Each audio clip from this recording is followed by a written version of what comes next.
안녕하세요. 당신이 사랑하는 책방지기 미네르바입니다. 이번 시간엔 지난번에 장자의 양생주 편에 이어서 인간세 편을 소개해 드리겠습니다. 장자의 4편 중에서 4번째가 인간세 편입니다. 인간세란 바로 사람들이 사는 세상이라는 뜻인데요. 어떤 사람은 장자를 읽으려면 소요유보다는 먼저 인간세를 읽어야 한다고 말하기도 합니다. 왜 그런 말을 했을까를 생각해 보면 답은 비교적 간단하게 유추해 볼 수 있어요. 그만큼 이번 편은 우리가 어떻게 살아야 하는지에 대한 좀 더 현실적인 조언을 담고 있기 때문입니다. 이번 편의 중요성에 대해 좀 공감이 되시나요? 네, 장자가 보기에 세상은 혼란스러울 뿐만 아니라 위험하고 불안해 보였습니다. 그래서 장자는 어떻게 하면 이처럼 혼란한 세상에서 자신을 잘 보존할 수 있는가에 주목하고 있다는 점에서 어찌 보면 현대의 처세술과도 맥을 같이 한다 할 수 있겠네요. 그러나 인간세 편에서 장자가 진짜 말하고자 하는 것은 결코 가벼운 처세술 따위는 아닐 것입니다. 장자는 이 편에서 공자의 제자인 안회와 공자, 섭공, 자고와 공자, 그리고 안합과 거배곡 등의 대화를 통해서 어지러운 세상에서 살아나가는 것의 위험성과 자신의 삶을 보존하는 방법의 어려움에 대해 말하고 있다는 점에서 도리어 당시 지식인들의 절실하고 진실한 물음에 대한 답을 자신의 방식대로 풀어나가는 것이라 볼 수 있습니다. 그럼 장자가 저와 여러분에게 이 세상을 살아가는 방법에 대해 어떤 지혜를 주고 싶은지 같이 본문을 들어보면서 생각해 보는 시간을 가져보겠습니다.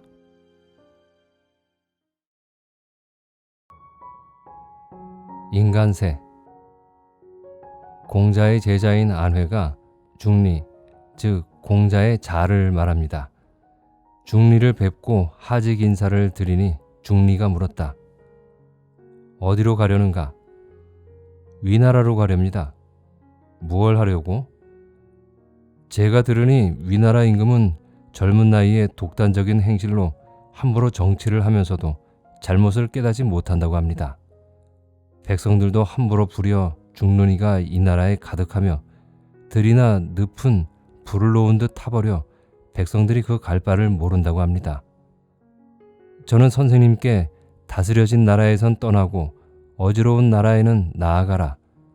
원래 의문에는 환자가 많으니라 라는 말씀을 들었습니다.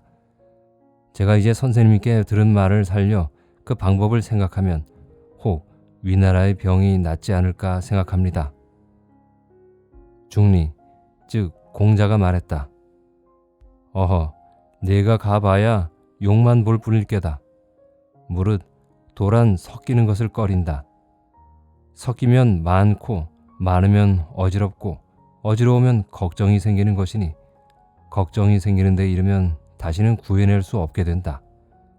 옛날의 지인들은 먼저 자신의 준비가 마련된 뒤에야 남의 일을 생각했다.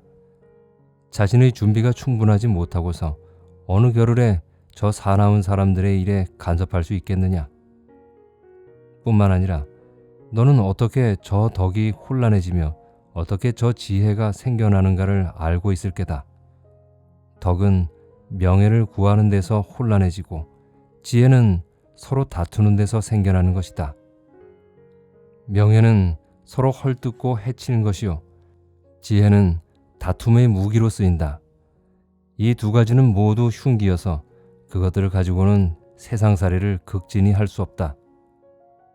또 덕이 두텁고 믿음이 꿋꿋하더라도 남의 마음에는 이르지 못하고 명예를 얻기 위해 드러내고 다투지는 않아도 남의 마음에 통하지 못하면 아무리 인이니 의인이 법도니 하는 말을 저 사나운 사람들 앞에 퍼뜨리더라도 그들은 그 잘난 체함을 오히려 미워하게 된다.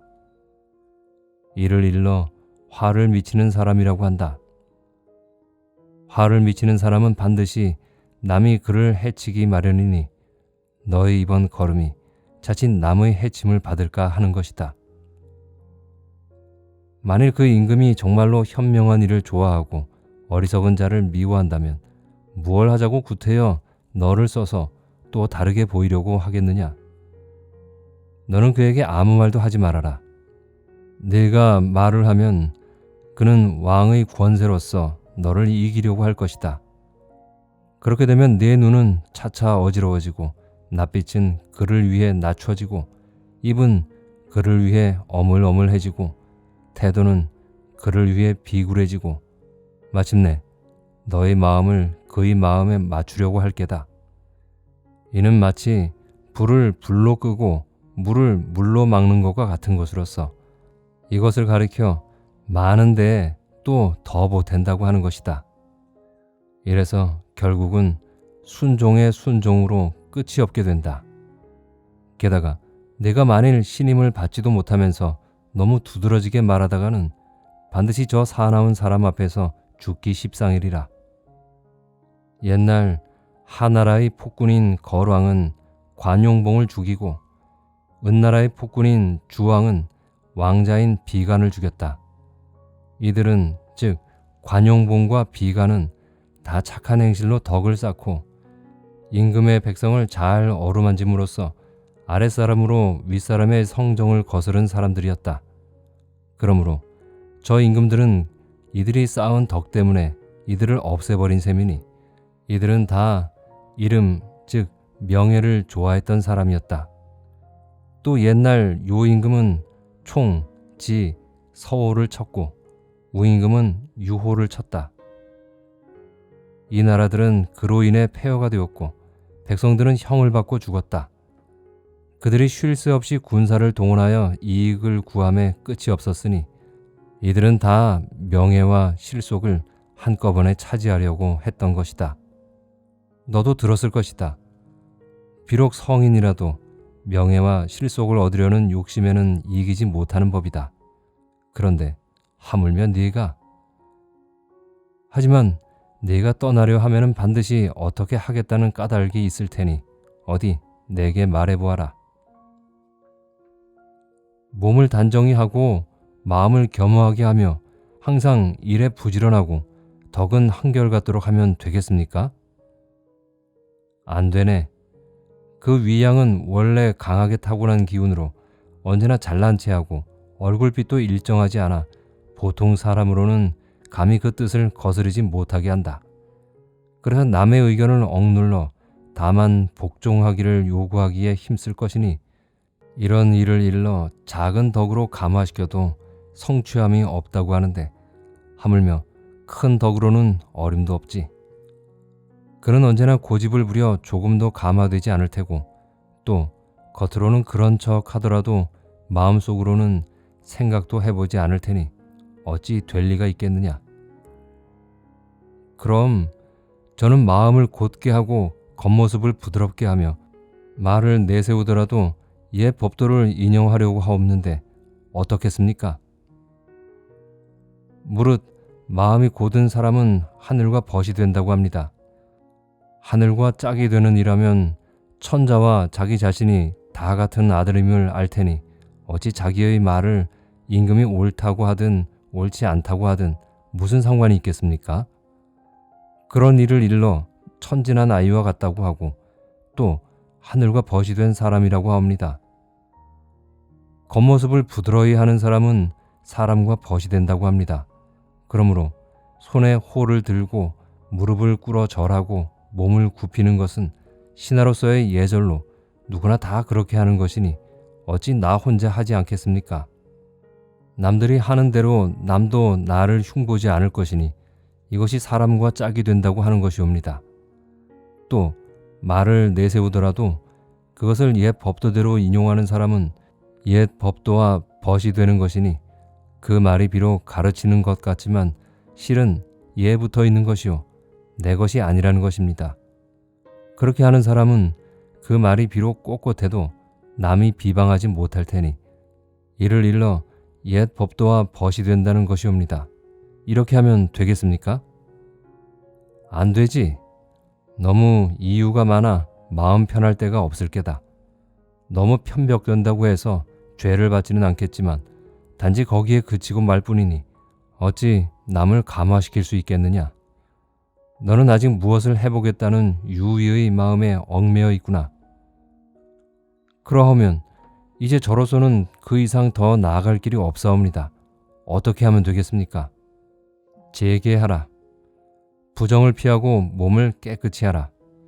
덧붙여 내 너에게 이르겠는데, 그러나 하겠다는 마음을 가지고 하려고 들면 그것이 쉬운 일이 되지는 않을 게다. 그것이 쉽다고 생각하는 사람은 하늘이 그를 마땅치 않게 여기실 것이다. 저는 집이 가난하여 술을 마시지 않고 냄새나는 푸송귀도 먹지 않은 지가 몇 달이 되었습니다. 이만하면 제게, 즉 부정을 피하고 몸을 깨끗이 하는 것을 했다고 할 수 있지 않겠습니까? 그것은 제사 때의 제게는 될지언정 마음의 제게는 아니니라. 마음의 제게란 어떤 것이옵니까? 먼저 뜻을 한데 모아 잡념을 없애라. 그리하여 귀로서 듣지 말고 마음으로서 들으며, 또 마음으로서 듣지 말고 기운으로서 들어라. 무릇 들음은 귀에서 그치고 마음은 뜻이 서로 합하는 데 그치지만 기운은 공허해서 무엇이나 다 그대로 받아들인다. 그러므로 도는 오직 공허 속에 모이며 이 공허가 곧 마음의 재견이라. 제가 아직 가르침을 받기 전에는 스스로 나인 줄 알았었는데 이제 가르침을 받자 그만 제가 없어졌습니다. 이것을 공허라고 하겠습니까? 어허, 지극하구나. 그럼 내 너에게 일러주마. 너는 위나라에 가거든 논일기만 할 일이지 명예 따위에 마음이 흔들리지 않도록 해라. 내 마음이 용납되거든 입을 떼고 용납되지 않거든 그만 그쳐라. 마음을 크게 가져 남에게 엿보이지 말며 마음을 깨끗이 가져 남의 꺼림을 받지 말도록 해라. 오직 한결같이 스스로 지키다가 마지못할 때만 응하면 거의 도에 가깝다 할 것이다. 아주 다니지 않고 자취를 끊기는 쉬우나 다니고서 자취를 남기지 않기는 어렵다. 사람의 부림을 받을 때는 속이기 쉽지만 하늘의 부림을 받을 때는 속이기 어렵다. 날개를 가지고 나는 이가 있다는 말은 들었어도 날개도 없이 나는 이가 있다는 말을 듣지 못했고, 지혜를 가지고 있어서 아는 사람이 있다는 말은 들었어도 지혜가 없는데도 아는 사람이 있다는 말은 듣지 못했다. 저 구멍이 뚫린 빈 방 안에는 하얀 기운이 있어서 거기에는 반드시 좋은 징조가 깃들지만 만일 사람의 마음이 그칠 곳에 그치지 못하면 이를 일러 겉은 조용한 듯해도 속이 분주하다고 하는 것이다. 무릇 귀와 눈의 작용을 안으로 받아들여 마음의 집착을 벗어날 수 있다면 그에게는 신도 의지하려 하겠거늘 하물며 사람이겠는가? 이야말로 만물을 감화하는 힘이다. 요임금, 순임금도 이로써 백성을 교화하는 근본으로 삼았으며 복희와 괴거, 즉 이 둘은 모두 아주 오래전 시대의 전설상의 제왕들인데 이들도 그로써 한평생을 마쳤거니와 하물며 범인에 있어서랴. 초나라의 대부인 섭정자고가 제나라의 사신으로 가게 되어 중리에게 와서 물었다. 우리 임금이 재계시킨 일은 아주 중대한 일입니다. 그러므로 제나라에서 사신의 접대는 매우 공경히 하겠지만 일의 교섭은 그리 서둘지 않을 것 같습니다. 필부도 그 마음을 움직이기가 그리 쉽지 않은데 하물며 제후의 마음을 쉽게 움직이겠습니까? 그래서 저는 이 일을 몹시 걱정하고 있습니다. 선생님은 일찍이 제게 말하길 무릇 작은 일이나 큰 일이나 간에 올바른 길을 따르지 않고서 만족하게 성사되는 일은 적다. 만일 그 일이 성사되지 않으면 왕에게 벌을 받게 되고 그 일이 성사가 되더라도 그땐 애를 쓴 탓에 몸에 병이 생기게 된다. 일이 성사되든 안 되든 아무런 우환이 없음은 덕이 있는 일하야 능히 한다고 말씀하셨습니다. 나는 먹는 것도 보잘것없고 좋은 것을 가리지 않아 부엌에 불을 때는 일도 드뭅니다. 그런데 이제 제가 아침에 사신으로 가라는 명령을 받고 저녁에 얼음물을 마시게 된 것을 보면 아마 제 속이 더워진 게 아닌가 합니다. 아직 직접 일에 부딪히기도 전에 벌써 병이 생긴 것 같으니 만일 거기다 일까지 제대로 성사되지 않아 벌까지 받게 된다면 이는 두 겹의 재난을 받는 셈입니다. 신화된 사람으로 가장 감당하기 어려운 일을 맡았으니 부디 선생님은 저를 위해 한 말씀 일러주시기를 바라는 바입니다. 중리가 말했다. 천하에 크게 경계할 일이 두 가지가 있는데 그 하나는 천명이요 또 하나는 도의입니다. 자식이 어버이를 사랑함이 천명으로 이는 마음에서 조금 더 떠날 수 없는 것이요 신하가 임금을 섬김이 도의로서 임금은 어디서나 임금이 아닐 수 없습니다. 이 두 가지는 하늘과 땅 사이에서 사람으로서 결코 벗어날 수 없기 때문에 크게 경계할 바라고 합니다. 그러므로 어버이를 섬기는 사람으로서 어려운 처지를 가리지 않고 어버이를 편안히 모시면 효도의 극진함이요 임금을 섬기는 사람으로서 어려운 일을 가리지 않고 임금을 편안히 모시면 충성의 극진함입니다. 이처럼 어버이와 임금을 섬기듯 스스로 자기 마음을 섬기는 사람은 슬픔과 즐거움에 흔들리지 않으며 사람의 힘으로는 어찌할 수 없음을 알아 마음 편히 운명에 따릅니다. 이를 덕의 근친함이라고 합니다. 남의 신하나 자식된 사람에게는 본래 부득이한 일이 있는 법이니 이를 실정대로 행함으로써 자신을 잇는 것입니다. 그러니 어느 겨를에 삶을 즐기고 죽음을 싫어하겠습니까? 그러므로 그대는 가는 게 옳겠소. 내 들은 바를 거듭 말해드리겠소. 무릇 다른 나라와 사귈 때에 서로 자주 만나는 사람이라면 반드시 믿음으로써 친할 것이요 멀리 떨어져 있으면 말로써 성의를 다해야 합니다. 그런데 말이란 반드시 사신을 통해 전해지는 것이어서 양쪽 임금의 기쁨이나 양쪽 임금의 성냄을 말로 전하기는 천하의 어려운 일입니다. 왜냐하면 양쪽 임금이 모두 기뻐한다면 거기에는 반드시 지나치게 좋은 말이 많을 것이요 양쪽 임금이 모두 성을 낸다면 거기에는 반드시 지나치게 헐뜯는 말이 많아질 것입니다. 무릇 지나침은 망령됨이니 망령되면 남의 신용을 얻지 못할 것이요 신용이 없으면 결국 그 말을 전한 이가 화를 입게 됩니다. 그러므로 옛말에도 있는 그대로의 사정을 전하고 그 지나친 말을 전하지 않으면 거의 몸을 보전할 수 있다고 한 것입니다. 또 기교로서 힘을 겨루는 사람은 처음에는 즐거운 기분으로 시작해도 끝에 가서는 항상 서로 해치게 되는데 그것은 너무 심하면 기교가 지나치게 많아지기 때문입니다. 예로서 술을 마시는 사람도 처음에는 질서 있게 시작하지만 마지막에는 항상 어지러워지는데 그것은 너무 심하면 즐거움이 지나치게 많아지기 때문입니다. 무릇 어떤 일이든 다 그러해서 처음에는 믿음으로써 시작하더라도 마지막에 가서는 항상 더럽게 끝납니다. 시작을 소홀히 하면 끝에 가서는 반드시 수습하기 어렵게 됩니다. 말은 풍파요, 행동은 이해를 따집니다. 풍파는 움직이기 쉽고 이해를 따지면 몸을 위태롭게 하기 쉽습니다. 그러므로 성내는 것도 별다른 원인이 있는 게 아니라 교묘한 말과 편협된 말에 말미암기 때문입니다. 이는 마치 짐승이 죽게 될 때에 아무렇게나 소리를 지르거나 숨결이 거칠어지는 것과 같아서 마침내는 그 마음에 악이 생겨 사람을 해치게 하는 것입니다.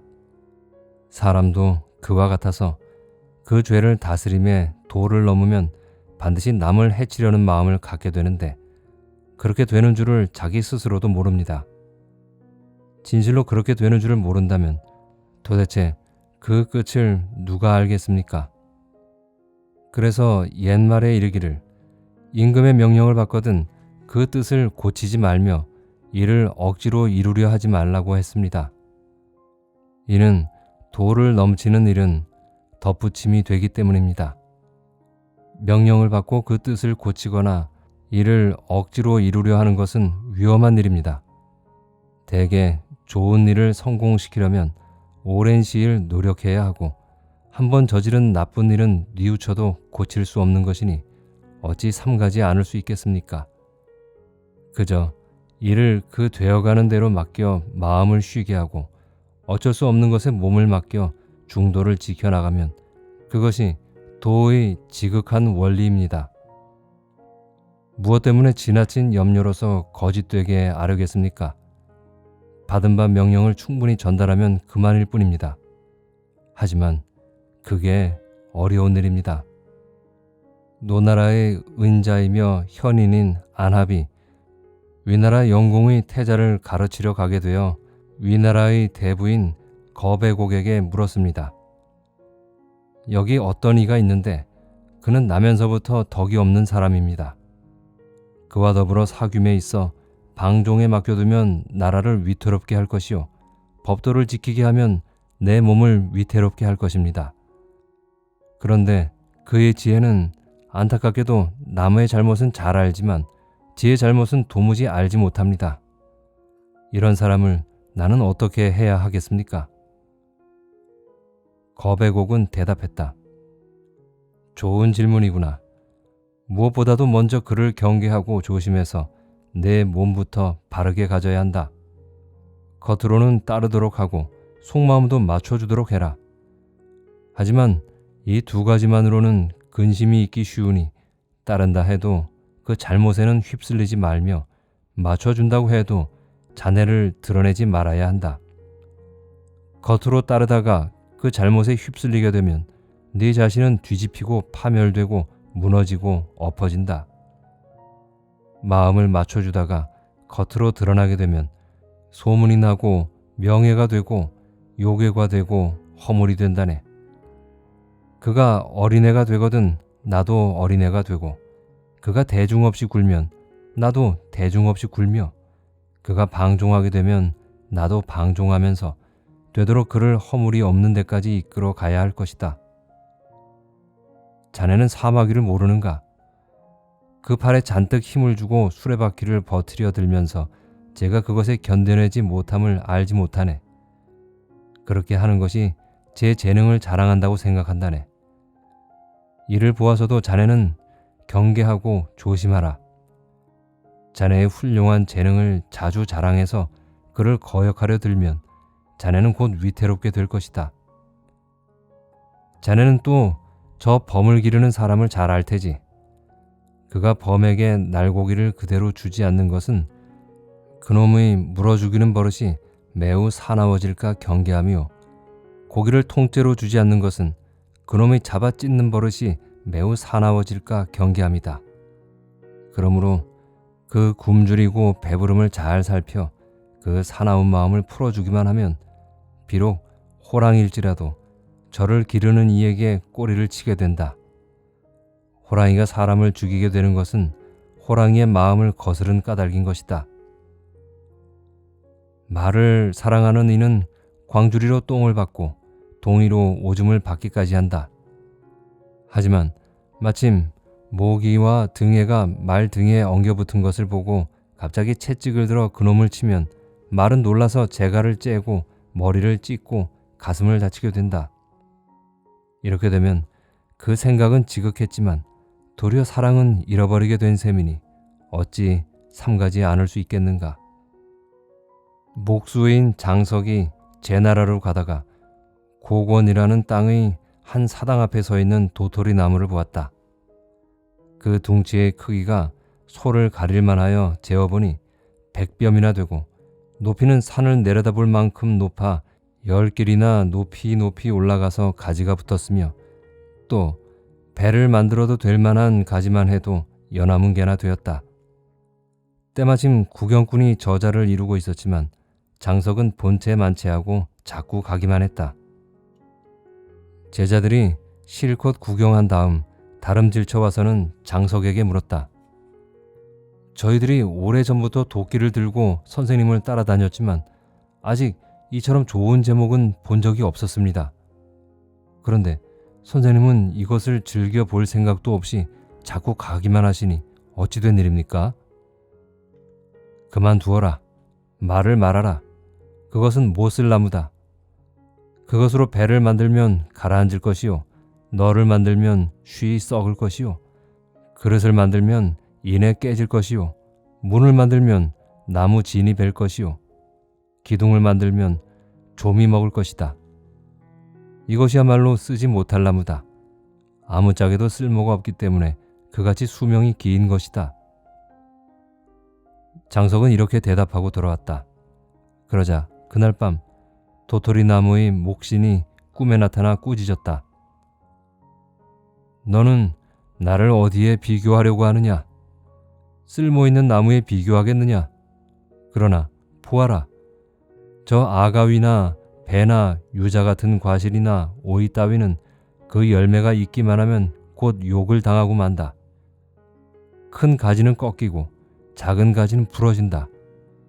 이는 그 열매 맺는 능력 때문에 제 삶이 괴로워지는 것이어서 타고난 목숨을 온전히 마치지 못하고 중도에서 그만 일찍 죽고 만다. 바로 스스로 세상에 해침을 입는 것이다. 크게 말해 모든 사물은 대개 이렇지 않은 것이 없다. 그러나 나는 내가 쓸모없이 되기를 바란 지 오랫동안에 몇 번이나 죽을 고비를 넘기고 이제서야 겨우 목적을 이루어 내 큰 쓰임이 되었다. 만일 내게 쓸모가 있었더라면 어찌 이처럼 자랐겠는가? 또한 너나 나나 다 같이 한낱 사물이기는 마찬가지인데 어찌 나만을 사물로 보는가? 너는 거의 죽게 된 쓸모없는 사람이다. 그런데 내가 어찌 무엇이 쓸모없는 나무인가를 알 수 있겠느냐? 장석이 일어나 그 꿈을 이야기하자 제자가 물었다. 그 나무가 쓸모없기를 바라면서도 사당의 나무가 되어 제 몸을 영화롭게 보존하고 있는 것은 왜일까요? 입을 닫고 잠자코 있으라. 저 나무는 일부러 사당의 몸을 맡겨두면서 자기를 알지 못하는 사람들의 비방과 욕을 받고 있을 뿐이다. 그것은 비록 사당의 나무가 되지 않았어도 아무에게도 배이지 않았을 게다. 그것의 생각은 무사람들과는 다른 것이거늘 너는 보통 생각으로 그를 헤아리려 하니 얼마나 엄청난 잘못이겠느냐.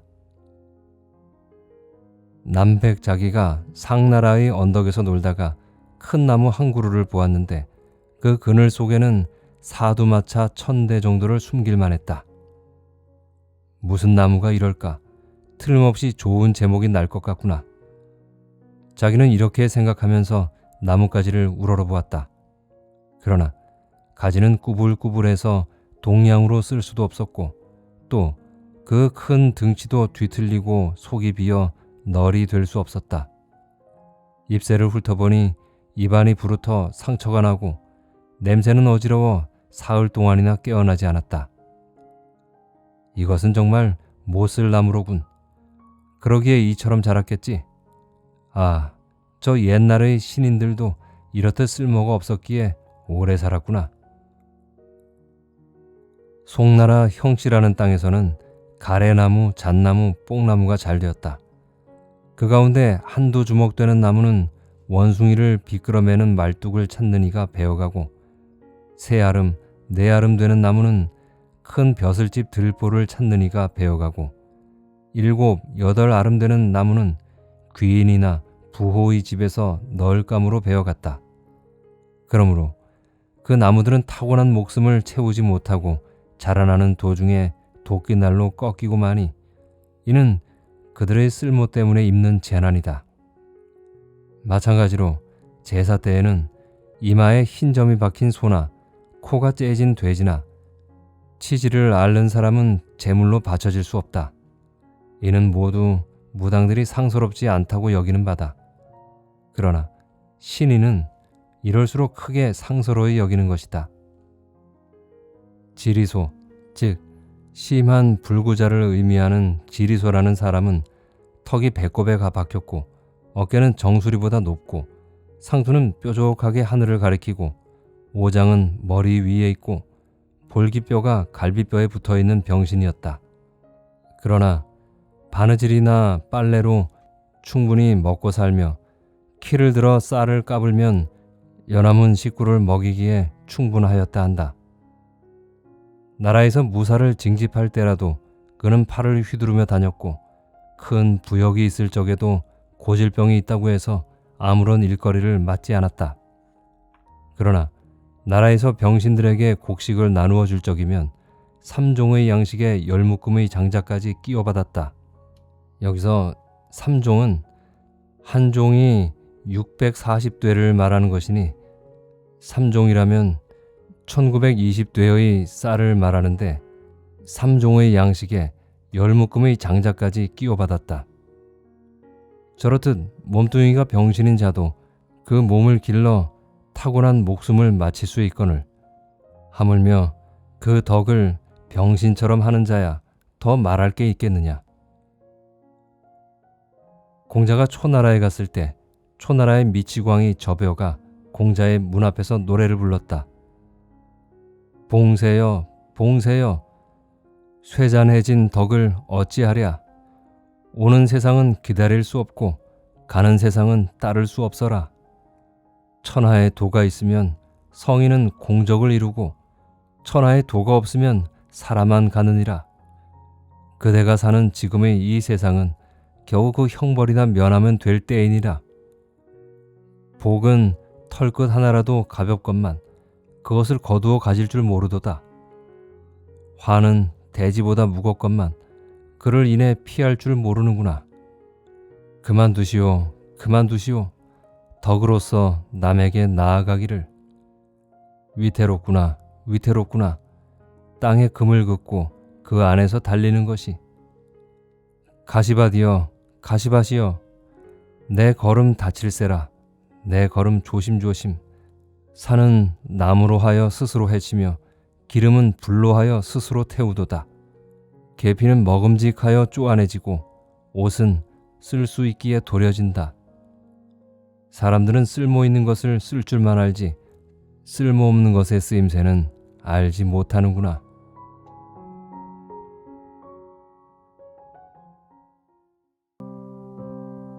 장자가 인간세에서 표현하고 있는 것은 그가 보고 느낀 이 세상과 사람들이었습니다. 인간세는 적극적으로 이 세상에 진입하려고 하는 인물인 공자의 제자 안회로부터 시작해서 세상의 고난과 자신이 어찌할 수 없음을 발견하는 인물 섭공 자고와 안압을 거쳐 이 세계와 거리를 유지하려는 초나라의 광인 저비어의 우화로 끝을 맺습니다. 유가와 마찬가지로 장자는 현실 속의 사람을 분명하게 의식했죠. 이 점은 장자 사상의 배경을 이루게 되는데요. 그러나 유가의 사람들과는 달리 장자는 의식적으로 세상의 부름을 거절합니다. 이것은 적극적으로 세상 속으로 들어가는 것과는 다른 형태의 접근 방식입니다. 도피하는 것도 아니고 또 적극적으로 들어가는 것도 아닌 것. 이 세상에 있으면서도 그것과 거리를 유지하려는 것. 이것이 세상과 함께 살아가기 위해 장자가 선택한 방식이었습니다. 장자의 방식이 좀 난해해 보이기도 하죠. 여러분은 어떤 삶의 방식을 선택하실 건가요? 공자처럼 적극적으로 세상에 개입하실 건가요? 아님 장자처럼 세상과 적절한 거리를 두고서 함께 살아가는 방식을 택하실 건가요? 선택은 언제나 여러분의 몫입니다.